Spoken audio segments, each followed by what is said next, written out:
master, no? So, ito yung Sniper 155 natin. So, magme-maintenance tayo, tsaka ma-upgrade tayo ng big disc na 300mm. So, yung tinakbo natin ay 27,989 na. So, hindi pa tayo nagpapalit ng brake pad sa unahan.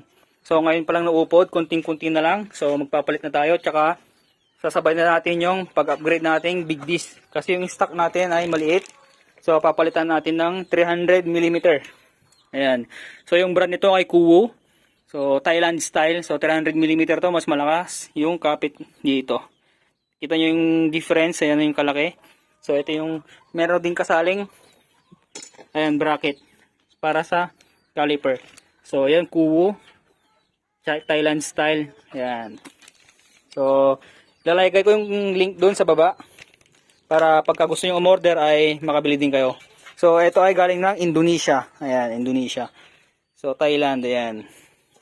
So, kalasin lang namin, no? Tapos, lagay natin brake pad din. Alright. So, ito na yung brake pad niya. Ayan. After, stock pa rin to, ha? Nung binili ko to, yung Sniper ko, ito na yung brake pad niya. So, tinakbo niya ay 27,900 plus. So, ito na yung natira. So, magpapalit na tayo kasi maliit na talaga siya. Ito. Siguro mga nasa 1mm na lang o 2mm to kung hindi ako nagkakamali. So, baklasin na natin tsaka linisan natin ng konti. Alright. So, kapag ka maglilinis ka, magpapalit ng brake pad, may pin dito sa likod. So, ayan o. So, ang gawin nyo, long nose, bunutin nyo lang. Ayan. Pagka nabunot, okay na. Meron pang isa, dalawa yan. So, yung isa ay nandun sa loob. Ayun o. Ayun sa loob. Ayan. Bunot lang din. Ganun din. Same lang din. Bunot. Ayan. Tapos pagka nabunot yun na, ay luwagan mo lang dito. Pihit lang yan. Ayan o. Pihit. O hilain mo siya. Gamit kulit nito. Ayan. So ang dumi na, no. Ayan. Inis na natin ng konti. So tanggalin mo na yung brake pad. Tapos lagyan natin ng grasa dito. Yung pagka nagpreno ka, ito yung bumabalik eh. Ito banda. So, linisin natin yan. So, pakita ko na lang sa inyo pagka natapos, no. Ang konti.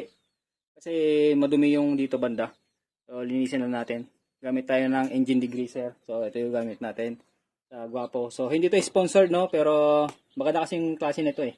Alright. Brush lang. Saka, hindi to nakakasira ng pintura kasi pagka binuhusan mo ng tubig to, ayos lang. Ayan, brush mo lang. Spray mo ulit yan. Ayun o. So, tapos buksan ko ng tubig to. So, buksan natin itong bago. Ayan, Sniper pang front to, 155. O, 150 version 2, tsaka pang NMAX na rear.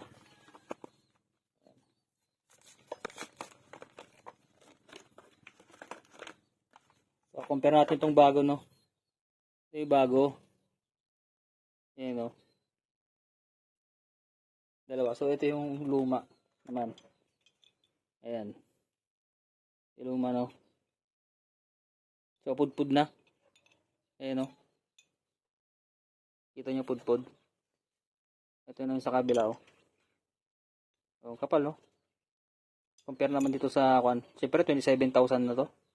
So, kabit ko na, oh. So, nalinis natin ng kunwari. Okay na yan. Basta nalinis ng konti. So, ito ilagay natin. Ayan, may kanal dyan sa taas. Ayan, lagay mo lang ganyan. Mag-fit na yan. Tapos, dito sa baba.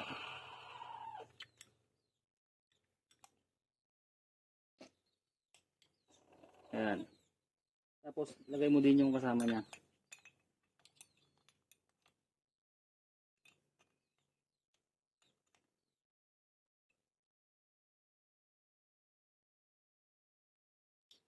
Tapos, shoot mo doon. Ayan.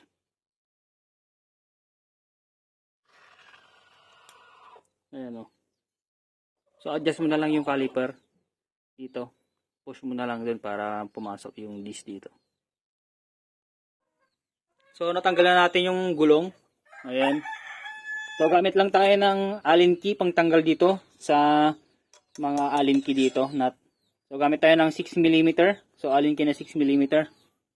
So, kapag kauna to, pagka first time mong tanggal, may lock thread kasi to. So, pukpukin nyo, tsaka nyo ikutin kung alin kilang gamit. Kung may impact naman, mas maganda. So akin, kwanto, natanggal ko na dati kasi nagpalit ako ng RCB.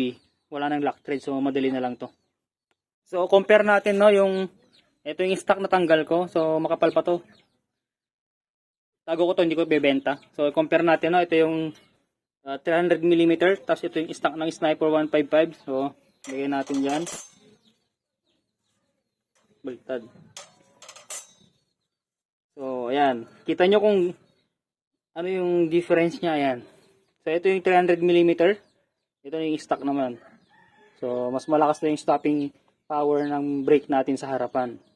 So ayan. Yung issue lang dito ay wala siyang kasamang yung bracket dito, yung tornilyo. Pero may bracket siya pero walang tornilyo, so bibili pa ako sa town. Pakita ko sa inyo mamaya. No? So bumili tayo nito, no. Wala kasing saktong benta na sa mga shop. Ang dami ko nang pinuntan, siguro mga nasa 10 shop yung pinuntan ko na motor. Wala silang bentang 10 by 10 mm. So ito, malaki to eh.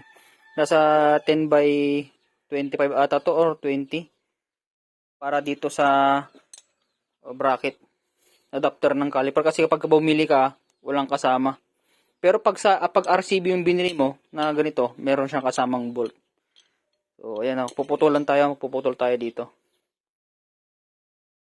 So yun, alright mga master. So ito na yung Sniper 155 natin. Nalagay na natin yung big disc natin, tsaka nagamit na rin natin to, no. So maganda yung performance niya, pero yung kwan lang dito, pagka nag big disc ka, yung stock na hose nito ay need mong tanggalin dito sa may bracket niya para diretso lang siya, kasi pagka hindi mo tinanggal nababalik ko siya eh. Ito yung pinagtanggalan ko, ayan. So pagka andyan yan, hindi siya pwede, hindi aabot. So tinanggal ko, lagyan ko na lang cable tie dito sa taas. So alright, so tapos pagka bibili ka ng Kuo na brand na big disc, so wala siyang kasama na bolt dito. So bibili ka pa ng bolt. So sa akin, wala akong mahanap na, kasi yung size nito ay 10 by 10 mm. So wala akong mahanap na 10 by 10. So yung binili ko ay yung pang side mirror, tapos pinutulan ko na lang para sakto siya dito, para walang sabit. Ayan. Ayun. Ayun mga master, oh. Walang sabit dito sa may disc. So ito rin yan. Dito.